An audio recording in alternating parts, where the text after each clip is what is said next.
Hey listeners, I wanted to talk to you about something. Do you ever have a feeling where you're just going nowhere in life?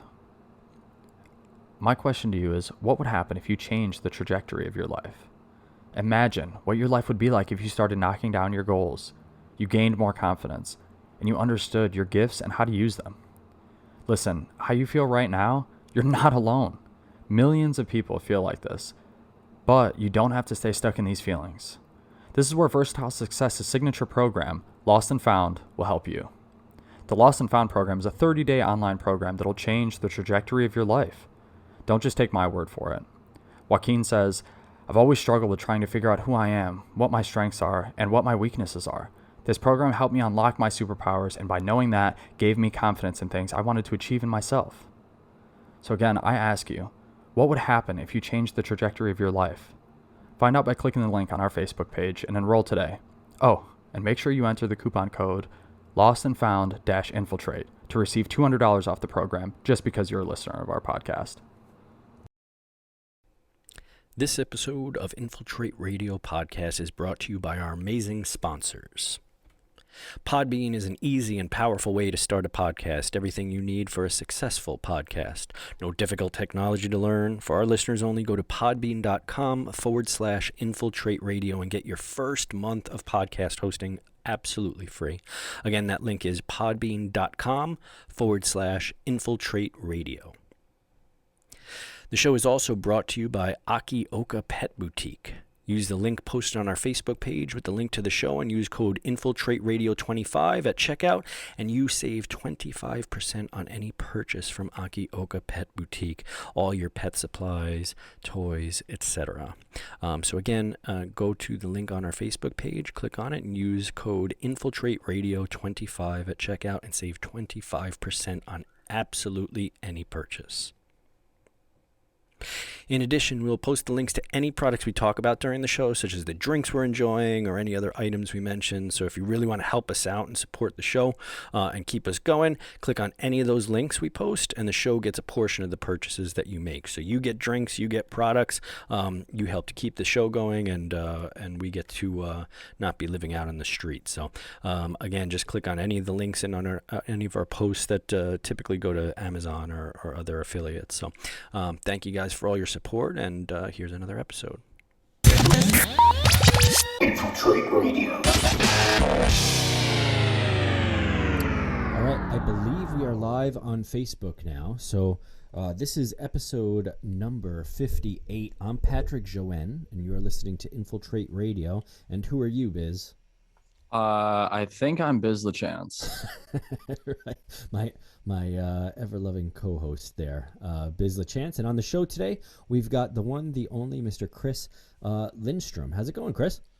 Things are pretty well. I'm double vaccinated. I saw my family for the first time since July of last year yesterday. Oh, wow. And it was an enriching day. It was really nice. Yeah. I think that's a familiar feeling from a lot of people, like going out and doing certain things for the first time in a really long time, and like seeing your family, or like even just freaking going out and having like a drink somewhere, being vaccinated. It's a whole different feeling, right? I'm very excited. It opens up so many possibilities. I'm not ready to be fully integrated into society again, but I'm ready for something more than what I have now, which is nice. Yeah. You got to slowly, like putting your feet in the hot water in a tub, or the cold water in a swimming pool or whatever. Yes. So thank you everyone who's tuning in. If anyone's tuning in right now, please remember, if you are listening to this now, go to our YouTube channel now, Infiltrate Radio Podcast.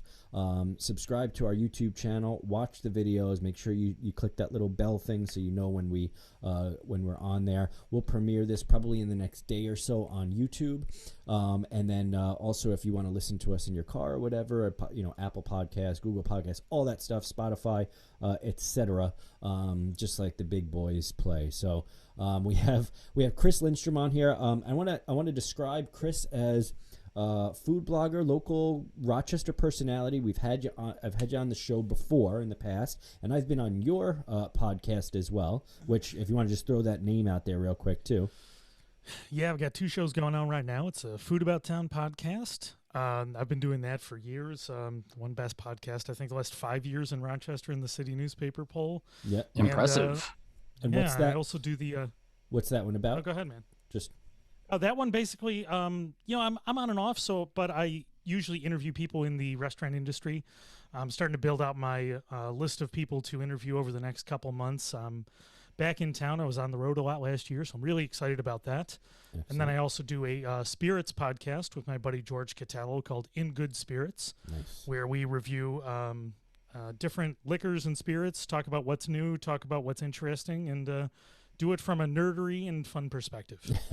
I like that, a nerdery. I think that's the perspective I take everything at, Chris. So that's the only way I can do things. I could appreciate it. Spirits and nerdery, I'm in.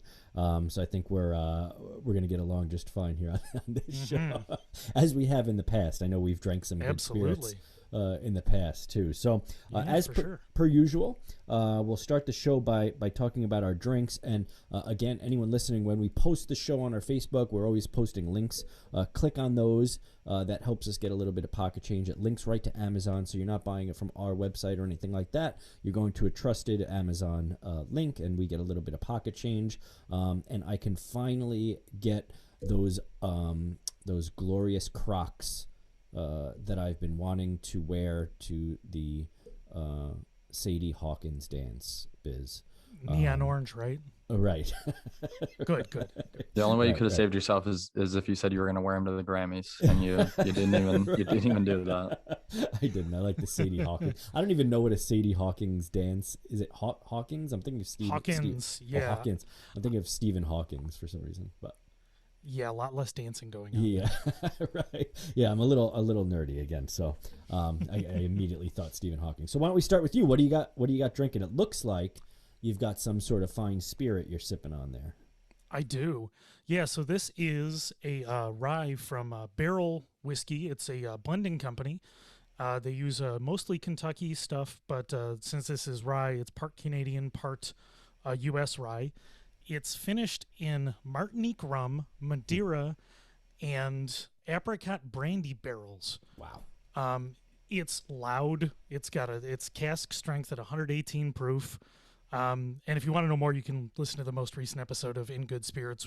My buddy and I did 15 minutes on it. It's spectacular. Something that could be really awful and discordant, but it's very harmonious. It's really, really engaging. It's phenomenal. I don't know if I've done a lot of ryes necessarily. Maybe I might have to start getting into those. Maybe if you could suggest some to me too, or maybe even just if you have one or two there. So that one, what's the name of it again? You said. So this one is Barrel. This one runs a little higher in the price point. It's the low 70s. So the one I would actually recommend, especially if you like fruity flavors. When I say fruity, this was it's actually a Finger Lakes distilling product. So it's the Mackenzie rye on the east side of Seneca Lake, south end of Seneca Lake on the east side. They have a rye that's finished in sherry casks, and it is phenomenal. It's $40, and it's worth well over its price. It's one of the best, if not the best, spirit I had all of last year. And at the price, it's 100% of a steal. Yeah. It's really amazing. Yeah, so sometimes like the sherry thing, I don't know how I feel about that, but I think if it was just finished, like if there's a whiskey in that, I think I could get into it. But it kind of plays. It kind of plays with the notes. Like sherry's got that rounded, rehydrated, dehydrated fruit thing. Yeah. With those wine oxidized characteristics. Yeah. But like rye has some spiciness. Huh. Yeah, rye has some spiciness that kind of bounces around that. While it is a little sweet and it has some of those raisinated flavors, the bounciness of the rye kind of really works with it. That cuts it. Awesome. All right, I'm gonna have to check that out. I'll go buy a bottle of it maybe in the next couple of days here because I need something more. My Japanese whiskey is almost out, so I need something else to sip on. So you always got to bring up the Japanese whiskey. It's so good. You must have a sponsorship with them. I swear to God. I would like if you guys are listening over there, Centauri. You let me know, and if you want to sponsor us, I'm 100% game. You send cases to my house, I'm good with it.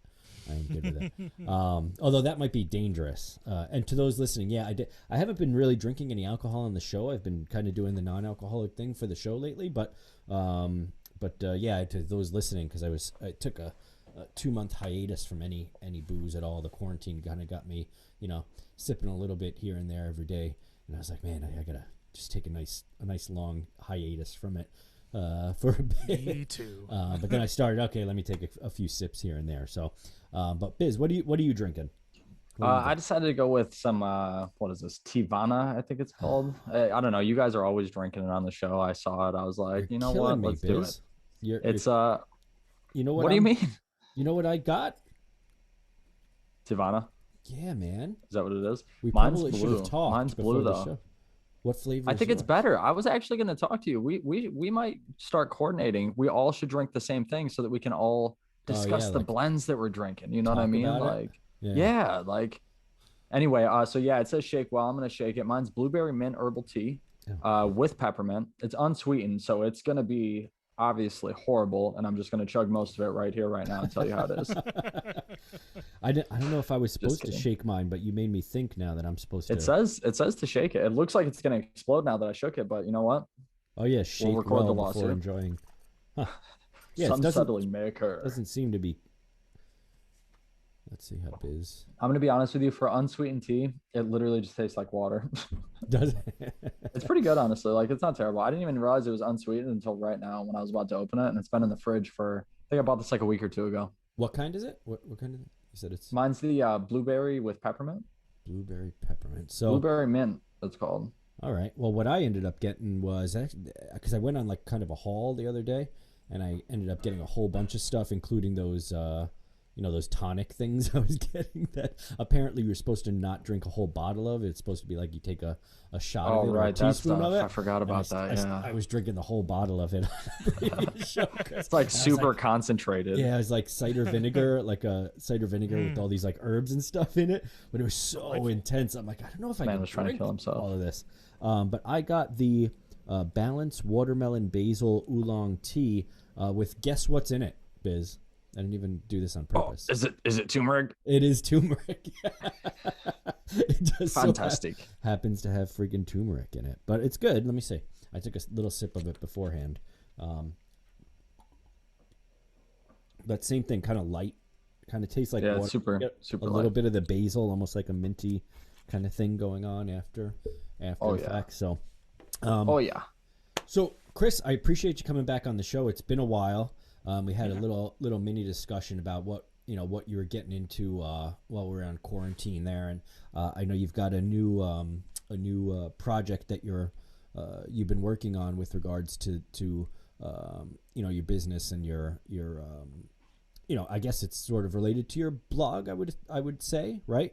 Where you've got this tangentially related, going on. So it's super cool, and especially for anyone in Rochester that's listening, this is something you'll want to kind of check out as you start to get back out into the world, or you stay inside in the world, right? You'll want to know about this. So why don't you give us a little bit of like a synopsis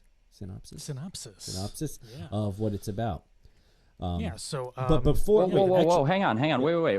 I want to include this as well. We need to entice people to listen because Chris and I accidentally met in the craziest, weirdest way that you'll have to tune in to hear about. Yeah. Goodbye, Instagram Live. Oh, you got it on Instagram Live too. Business is going live there. So do us a favor. I have mine over here. We're gonna have Chris talk about his latest project. It's super cool, and you're gonna want to get involved in this and see what he's talking about, so that you can partake in this because I want a part of it. I know Biz wants a part of it, and you should too. So again, our YouTube Infiltrate Radio podcast. On YouTube and Infiltrate Radio Podcast on everything else there and Apple Podcasts and all that stuff. Go subscribe, go listen, tell your friends, tell your mom, tell your aunts and uncles, tell your enemies about us, and we'll see you on there as soon as you tune in. So bye to the live stream. And hello to everyone watching on YouTube and listening on the actual podcast. In podcast world. Hi, everyone. Hey. Or maybe YouTube, we don't judge. Everywhere else. You might hear my kids are upstairs, so you might hear them talking quite a bit. I think my daughter's judging you. Making some We're food. Judging you hard. Too. As always. How dare you have children. But yeah, tell us a little bit about the latest thing you got going on, man. Yeah, so it's called Curate Meals. So we're curatemeals.com, and started this as an offshoot of a startup that I'd been working on called Frankly, where we were doing transparency and sourcing and distribution of food stuffs. So where's your local restaurant buying their stuff from? Where can you buy your favorite local products? That kind of thing. And it was going relatively well. But the pandemic kind of threw a wrench into all of that. Restaurants are struggling for business. Yeah. And we wanted something that we could pivot onto that was a little bit more directly friendly to what the restaurants are doing. How can we get money in their pockets, do something fun where we're excited and everybody involved can be excited? So we started a restaurant delivery business in Rochester. So what we're doing is we're delivering meals for 2 to people's houses. They're mystery meals. People have no idea what they're getting until it shows up at their door, which is the really exciting part, is they have no idea what they're getting until it gets there. Now, we do give a little bit of hints ahead of time, whether or not it's going to be vegetarian or if it's going to be something specific. And if people have allergy questions, we'll answer them. Yep. But we're not customizing anything. If it doesn't work for you, you don't get it this week. Yeah, yeah. So it's basically gives us the opportunity to go to places we want to go, places that we think, A, need the business, and 2, that are really cool that white people might not know about. Right. And generally, we're pushing to generally go to minority-owned businesses in town.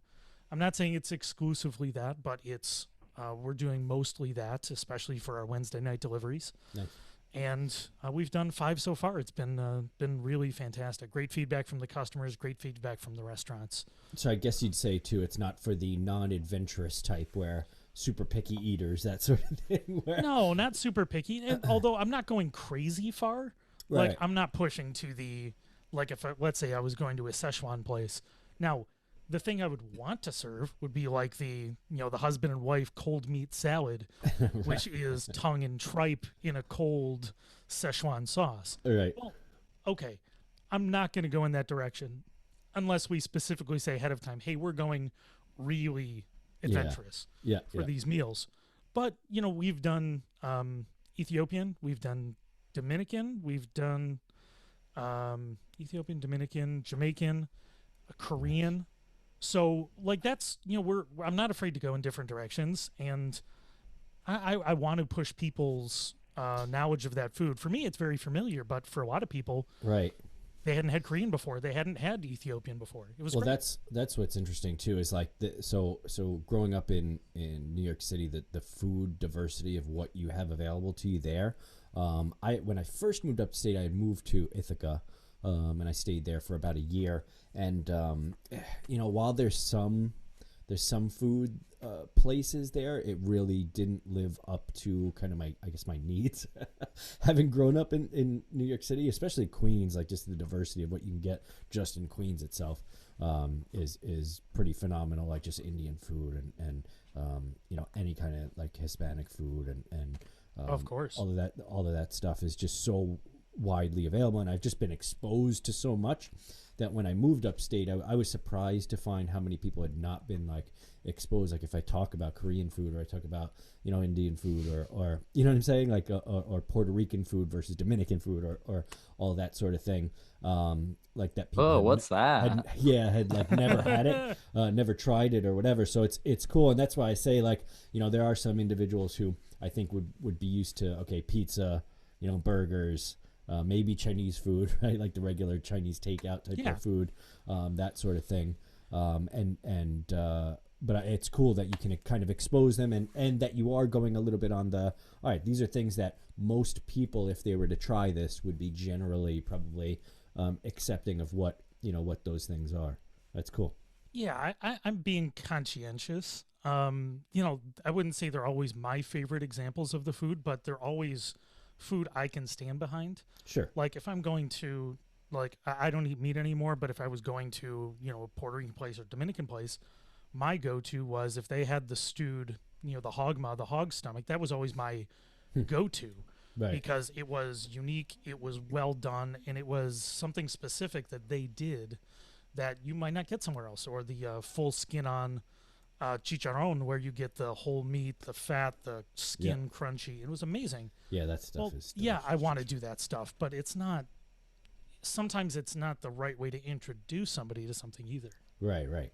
Yeah, kind of like what we were talking about before too. Slowly introducing yourself back into society after quarantine, dipping your toe in the water a little bit. That's for sure. What you're trying to do with the food thing. So how did that start though? I mean, how did you start making that come to fruition? Because that seems like quite the undertaking to make happen. Yeah, so we've got a team of 5 of us. So it's not just me; it's the whole Frankly team. So everybody else on the team is some sort of developer. We have a graphic designer. We have 2 lead developers at large companies, and another high-level software developer. Nice. So we have a lot of talent as part of the group. They're working for big companies all over the country remotely, and we a real ton of talent. So we were able to pull together a system that we pulled together a hack together system for the first delivery. We worked with Marty's for that, right? Because we knew this would be an easy way in for us. We knew they would be able to deliver the food. But from then until the second delivery we made, I think we did 3 weeks in between. Wow. We integrated a whole Shopify system. We have our own website design, Shopify system. We do our own local delivery through their app. So we have an app that we use for delivery. Nice. Sends out messages when we go out. It's pretty damn professional, all things considered. Yeah. Oh, that sounds kind of cool. And do they get any kind of? I know you're saying that they don't really get too much of a say in what's going to be the case. How do those decisions get made on a? Is it a weekly basis? Like you guys are coming together and saying, "Let's." So right now we're this. doing every other week while we're ramping up. So we kind of we didn't want to overwhelm ourselves by doing it every week right away. We wanted to make sure we were consistently selling out early for one delivery every other week. And then we'll start to transition to, we're going to add pickup coming on to April 28th. Nice. So we're going to do our first pickup. We're partnering with the guys over at the German House. Chris Graki, my buddy over at the German House. Yeah. So we're doing our first pickup there. I performed there a while ago. Yeah, I mean it's a great venue for that. Great venue for that. Great venue for weddings and events. And so we're doing some deliveries, but we're going to add pickups so we can raise our volume. Nice. We only have so many delivery people. We're delivering our own food right now. I'm a gig worker. So we're delivering our own food. We actually had our first paid driver last week, nice. Which was great. For a little over an hour work, I think he's pulling in over $40. I mean, isn't that so exciting too? Just those little things as you start to develop like a business, like that first sale, the first customer that comes in, like all these things that are, I don't know. There's something so fulfilling about that. It really is, and and to be honest, I think the most excited was when we were talking about getting our first driver in, because the way we developed everything is that because we're forcing it where the lowest delivery we can make is the $40 meal for 2 people, right? All the financials work out. We can give good money to the restaurant. We can pay delivery drivers $15 an hour plus pooled tips. So they're not getting screwed like a lot of the delivery apps. Yeah. Like a lot of people who do that, they get almost nothing per delivery. Tell me about it. I've talked about it on the show. It's terrible. Oh, I mean, they're making delivery. It takes 45 minutes for a $10 sandwich, and you get tipped $2. So you've spent that whole time for $4 for 45 minutes of work, $5. It's ridiculous. Yeah, I know. So what we're able to do, because we're doing all the deliveries at once, is a driver's dropping off 5 deliveries in an hour. Well, that means if we're doing 20 deliveries and we have 4 guys going out, well, they're pulling 20 tips all at the same time. Nice. And you're doing 5 deliveries at a time, so the tips stack up. So it solves a lot of those problems. Now we're not at volume where we can hire 20 people. Sure. But like anybody who drives for us, the hour they're spending with us that one time, and hopefully more coming up, is actually worth their time. versus a lot of these things. Yeah, and I think it's definitely something that's scalable too. I mean, I think you can go from city to city and highlight. I mean, you're probably excited about the prospect of being able to go to other cities and check out their food places there too. And we're also excited that right now I'm doing all the curation, so I'm picking all the places because I know the scene pretty well. Yeah. But we're going to start partnering with, local influencers, people that I know that are interested in doing this, and hopefully they're interested in highlighting somewhere they know.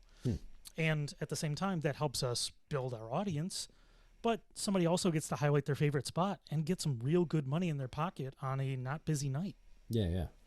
That's awesome. So what's like some of the meals that you've paired together so far? Yeah, so we're always buying from one place all at the same time. So for Ethiopian, we did a vegan combination, which was like, lentils and collard greens, that kind of stuff, Burberry seasoning, really delightful.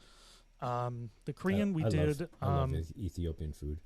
Oh, it's so good. It's so hearty and homey, Yeah, it's like, especially like the vegetarian stuff that they do. It reminds me almost of like, I used to when I lived in Astoria in Queens.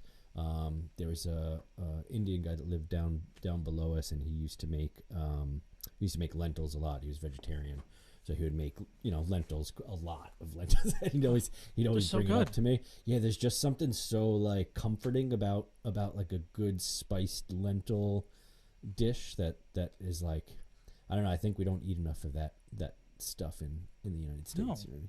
It's so good. I mean, it's amazing food. It's amazingly healthful. It's cheap.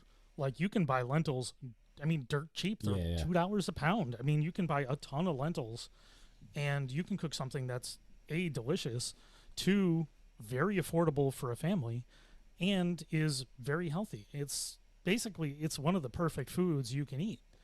I like to put a lot of hot sauce in my lentils when I make lentils. Oh yeah, like a shit ton of. I know. Like, it's so good. Probably Cholula, or is it Cholula, right? Cholula isn't Ethiopian or Indian, but I fucking pour shitloads of it. Yeah, it doesn't matter. So what other kind of like dishes have you had on there? Yeah, so we did. So for Dominican, we did a lot of the standards. We did roast pork. And stewed chicken, which, nothing wrong with that. That's a win with empanadas. For Jamaican, curry and jerk chicken, nice. With plantain and, stewed cabbage, which rice and peas. Who's going to complain? Right. And Korean, we did bibimbap and bulgogi with white meat, pork, and chicken. There's stewed bulgogi. My cousin, well, both of my cousins teach English. All right, I'll take that back. Both of my cousins did teach English in Korea, in South Korea for a while. My one cousin is still doing that. He's still a teacher there. My other cousin has now moved back to New York City and is living kind of just outside of the city. Really? Teaches English to kind of newly immigrated Koreans. I know someone that does that too for Korea. Really? Yeah, they did it for Koreans. I want to say for maybe like 2 or 3 years, and then they switch. I think they live in Germany now, doing the same sort of thing. Yeah, I was thinking about actually making a trip out there, but the reason I bring that up is because he just told me that one of his students has a Korean restaurant that's in New York City. So I'm going to be down there, I think, at the end of May at some point. Awesome. So I'm going to go check that out. I'll let you know if you're ever in the city, if it's good. So feeling risque traveling that far. Yeah, in May. He's doing New York City of all the places, right? We'll see if I end up making it back. But I got a chance to kind of take a look at the menu, and he's doing some because he learned from a French chef. So there's some like French fusion and some American fusion with the Korean stuff that he's doing. It seems really interesting. So, but like I said, I mean, in New York City, it's like you're so used to having all this different stuff. I was happy when I moved to Rochester, and there's such a food scene here. There's a bunch of food bloggers. There's a bunch of food. People, restaurants that are opening up that are either like fusions or or like real authentic versions of whatever the cuisine is, and some just cool stuff that really didn't exist, doesn't exist anywhere else that was being done here. Like kind of like Radio Social is like a cool hipster bowling spot with they're doing a lot of Mediterranean style food in the bowling alley, which is kind of interesting. It's not like your right. Your typical. Well, I think the fascinating part about that place is, and this will actually pivot over to how I met your co-host, is that Radio Social. The part that fascinates me is not that it's generic, is that the main menu is upscale Israeli. Yeah. So it's specifically Israeli, which is the interesting part. And something I've been doing over the pandemic is I've been going around to every place in Rochester that serves a falafel. And I will say this. Wait, Chris, I'll interrupt you there briefly. Coming from New York City, though, man, my falafel expectations are pretty friggin' high. Well, I can tell you, in my eyes, what are the best ones in Rochester. All right, yeah, I'd be interested to know. So I think I've been to every one I know of in Rochester that serves one. And it's been an adventure, but the part that really intrigues me is not, oh, these are all Mediterranean places. These are all Middle Eastern places. I don't like people I don't like when it's genericized. I like when you get specific. So I've been to places that serve, places I know in town that serve it are Afghani, Syrian, Egyptian, Lebanese. I went to a Palestinian place. It's now closed, unfortunately. Let me see. What else? There's at least a Turkish place I had one at. I'm not sure if I'm missing any others, but the fact that there's that much, Israeli too, but that place closed. Yeah, it's kind of sad too, like seeing, because we had such a great food scene too, like seeing what the pandemic has kind of done to some places. But it's tough. It's really hard. And there was a place I was trying to work with, the Palestinian place. It was on Veron Monroe. And I was excited. I wanted to get her some good business. I thought her food was good. And she was excited. And then she had a family thing happened, and she closed. And it was, that really hit home. I felt terrible. That, all it took was one thing to go wrong. And, teetering on the edge, and you close your business. And it's... You're talking Al Petra on Monroe? Yeah, Al Petra, yeah. Yeah, it was very disappointing. I think people don't really that was my realize, spot for like, burgers. With she was great too. What a nice lady. Like small businesses like that, like how close they are sometimes to the edge of, like, they're just squeaking by, but they love it so much that it's worth it to continue to do it. But hopefully now we're at the tail end of this and things are opening up, and what you're doing here is helping them out, and coming from, I hope so. Yeah, coming from owning a kind of bar restaurant thing, that I kind of have a lot of sympathy for where people are at. As a matter of fact, I stopped in for the first time and at Muller's Cider House. I'll give them a shout out. I saw that. To the bar, which I haven't really been to, and I stopped in, I think, to pick up some cider over the course of the pandemic to bring home, but I hadn't actually been in there, so I went there and I had some kettle corn and had some cider there, and some blast from the past, probably. Right? It was strange because. All right, so I created the place, right? And you kind of have, we were talking before about, you have these little things that you get so excited about, and you get emotionally invested in your, the business, and these little things that happen over time. It's like having a kid, you know what I mean? All the little nuances of it. And so when I walked in, it was funny because the new owner I knew, and he was there. But he was next door temporarily for a moment. So when I walked in, there was a bunch, there was employees there, but I didn't know any of them. So to not know any of the employees when I walked in, they treated me, just, hey, this is just some other customer. Some Joe Schmo. Get him out of here. And then, the owner came in and he recognized me, Bill. And we started talking or whatever. And then I went over to the employees. I'm like, because they still have my little picture on the wall with the Democrat and Chronicle article, I was like, yeah, that's me. There's a version of the story where Patrick is embraced by the owner, and he yells at his employees. He says, "Bow down to him. You will not understand Patrick's sacrifice." No, but it's like it's weird to be in a place that you've you've created, but now don't have almost no kind of connection to it. To walk in and see it from that point of view, or experience it from that point of view too. Because even just eating the kettle corn, I was like, oh, this is good. I could see why we had business. You know what I mean? Like the cider and the kettle corn thing. But I'm glad to see they seem to be doing good, and hopefully they'll continue to do good too as things open up more. And I'm glad to hear that. Yeah. So tell us a little bit more about like your blog and your. Hold up. We've made people wait long enough. This crazy. Oh, that's right. The story. Right. I'm sorry. So go ahead. The only reason that it's so crazy is the timing of it all. That you guys had linked and kind of had set a date that in April that you guys were gonna link up and be on the podcast, and then I ran into him like 3 days after you had messaged him. Do you know why we ended up doing that? Chris, how we ended up connecting again. So I don't even know. We were both on Clubhouse, and I was doing this music. Clubhouse. I was trying it out, like to see what makes sense about it. I've backed off of it. I can't. I just don't have the time to keep up with all these social media networks. I just don't.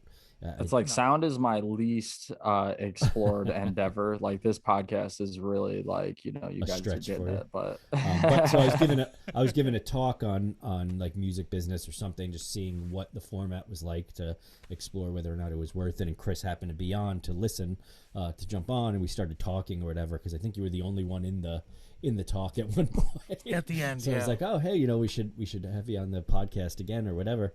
And that's when we ended up hooking up. And then saying, "Hey, let's come on the show." And then, 3 days later? 3 days later, I'm at the local spot, and it's actually the spot that I got.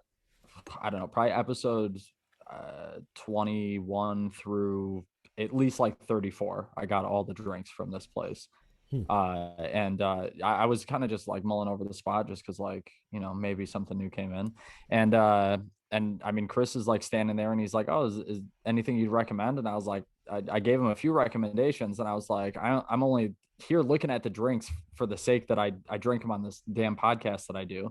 And he's like, oh, I do a podcast too. Why don't we link up? And I'm thinking why does it gotta be a damn podcast? No, hear me out. Because podcasts are, forgive me, but they are the white people's SoundCloud rapper thing. Oh yeah, for sure. Every white guy has a podcast, but anyway, I digress. So I was like, we tried these drinks, and he's like, oh, I do a podcast too, and I'm thinking oh God, he's gonna want to link up or whatever. And he's like, let me at least follow you. And I'm like, okay, he's not weird trying to get my phone number or anything like that. I'll tell him. And I tell him, and he goes to, he's like, oh dude, this is Patrick's podcast. What the hell? It was, I walked away from that interaction literally thinking the Truman Show experience is a thing, and I'm living it right now. And they made this too obvious this time. Yeah. So you're at your grocery store, right? So right. For those that don't know the store, I mean, so I was guessing, by the way, is it Turkish in origin, the grocery store, or is it just generically of the area? So I want to say that the two owners, and forgive me if I'm wrong, the two owners that originally established it are Turkish. That was my guess based on what was they've gone through, you know what I mean? The fact that they're here and they want to service the community, pretty much anything that locals are looking for that's a little bit harder to find. You know what I mean? They'll bring it in. I mean, they mostly specialize in I want to say not necessarily halal food, but things that you can't necessarily find on the shelves all that easy. Nowadays you can find marshmallow that doesn't have gelatin, and just a little asterisk for people that don't know, gelatin typically is made with some form of animal collagen, marrows and things like that. Yeah. So it's not modern. It's usually pigs. They're boiling heads and turning it into gelatin. Exactly. And Jewish people and Muslim people and people that follow strict diets that don't allow gelatin into them, it's been hard to get marshmallows pretty much my entire life for that reason. And Sure. There's a great company now called Smashmallow. They make a variety of amazing marshmallows. I wish I had some right now so we could do an unsponsored sponsored section. Are those the ones that but have like cookie dough and yeah, those but are they beautiful. make just Nice. regular ones too. Yeah, they're great. You know what I mean? They're a great alternative to the fact that, again, like marshmallows have been hard to find my entire life. Rice Of Krispie course. treats, a lot of things have marshmallows. To this day, every single time I'm just kind of like browsing through Wegmans, I don't have like a mission or whatever, and I'm going down the cereal aisle, fucking Lucky Charms. I look every time. Did you guys stop using gelatin yet? Because over the years, Skittles, No. Starburst, these other companies have stopped using gelatin for the reason Yep. that they realize we're cutting out all Jewish and all Muslim people. And that's like 3 billion people we're talking about. I mean, that's like a huge there's a portion of couple the of- world. Right. There's a couple of you around. Right. So it's one of those things that like they bring a lot of that, I would say, local, and then they also bring a lot of I've noticed that a lot of I've interacted with a lot of people that have immigrated to the States, and they have a sort of like nostalgia and a sort of like happiness by enjoying sweets that they had from where they used to live. So I've noticed that the place we're talking about, by the way, is the International Food Market and Pizzeria is their official name, IFMAP, if you will, in Henrietta, Of New course. York, on Jefferson Road, across street from Southtown Plaza. Anyway, they they do a great job of bringing like a huge variety of like candies and snacks and just a lot of them. And I brought a lot of the stuff on the show, and I'm like, guys, it's not even in English, so I can't even tell you what's officially in it, but I can tell you it's delicious. Like, so it's a good spot, and like I said, they've been like locally owned, and they've been doing their thing for a long time. Like back when I used to live in Henrietta, back like maybe 2011, 10 years ago, is when I first started going there. And I mean, I was going to this other spot almost my entire life before that. So for like 20 years, I immediately jumped ship and stopped going to the other spot because they're just quality of food, quality of people working there, quality of what were you everything. looking for there, Chris, when you ended up running into? Yeah. So I was actually doing something that was pretty hard. So it was my company that I work for, my day job, they were doing, a try new things food challenge, which for Nice. me is pretty difficult. Yeah. So I'm vegan, and like I shop at Asia Food Market all the time. And I was like, oh, I've had almost every vegetable that's there. So Right. I need to go to different stores. And I've had a lot of stuff there, but I got stuff that I hadn't had before. I bought Taiwanese bok choy from Asia Food Market. And at International, I actually found some seasonings that I use a lot now that I hadn't had one of them before. One's Is it's it a Vegeta? cured. Vegeta? No, it's no. This one's isot pepper, which is, I'm assuming it's isot or something like that. Yeah, I was pepper. gonna say I want to say Vegeta. What I want to say it so many times that someone emails infiltrateradiopodcast@gmail.com, and they're like, "You say it like this, you uncultured swine." Like, Yeah, I'm dying to know how you actually say it because I've asked them, and they're like, "Oh, you say it however you want," because they know that, like, you know what I mean. Like, Of it doesn't course. matter. Like you're Well, trying your especially- best. Like, so they won't Yeah. correct me, and I'm like, guys, please just tell me how to say it. Like, right. I try to pronounce things correctly. I try to understand origins of things as best I Yeah. can. I mean, I'm not the arbiter of authenticity. I'm a white guy in America. But I try to. but it's nice to be respect educated. The culture. It's nice to be I informed. try to respect the Yeah. culture as much as I can. So I got this cured pepper. It's probably isot pepper. Is it, like, And crushed, like a crushed. yeah, it's like pepper, or it's is it like crushed, but it's cured versus like dead dry. You know, like when you get red pepper flakes at a pizzeria, Right. Is it and still they in a taste like shaker? garbage. No, yeah, those ones at the pizzeria, yeah. So this was in like plastic tub, Okay. but it's cured, so it almost has like a little oil to it.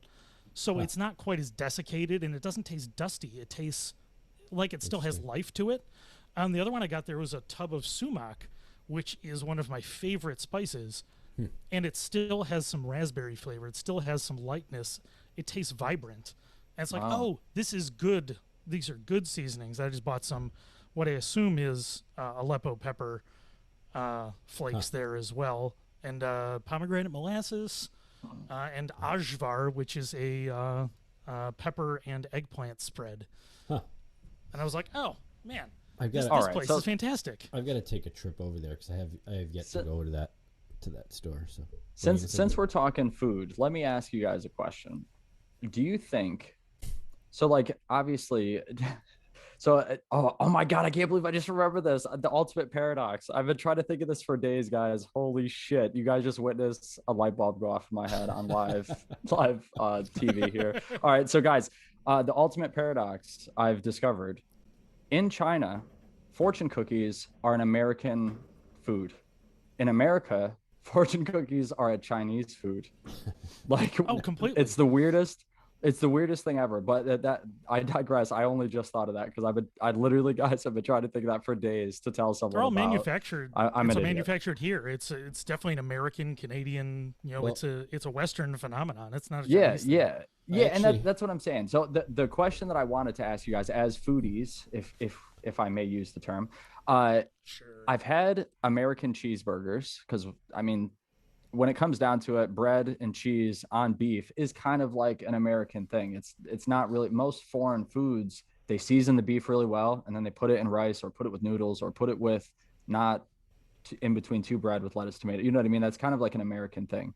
And like I've had a variety of them made by these foreign places, and it's because they're like seasoning the lettuce, or they're putting the lettuce and tomato with like mayo and then putting it on the sandwich or something that it tastes completely different than, for instance, like the place El Petra that we mentioned earlier that was formerly on Monroe Ave. She was like, it was like going into a New York City place and she was just flipping burgers and like, bam, this tastes like an all-American cheeseburger with amazing fries. And again, not to knock the international food market because they're making American food, but they still tend to put their like foreign flavors to it, which is why I wanted to highlight it, because it's kind of amazing, honestly, that you can have something as basic as a cheeseburger and you're not messing with the meat at all, but both of them can be entirely so different that, like, I want to know your guys' take on that. Do you think that it's always like if Americans make Chinese food, it always has to be worse because there's no authenticity there? Or do you feel that sometimes the the best Mexican food is made by an Asian guy, so to speak? You know what I mean? Like, what's your take on that? Well, I have, this is actually something I feel very strongly about. And it's, nice. I love traditional, and my favorite foods are typically echoing the traditions more than they are fusion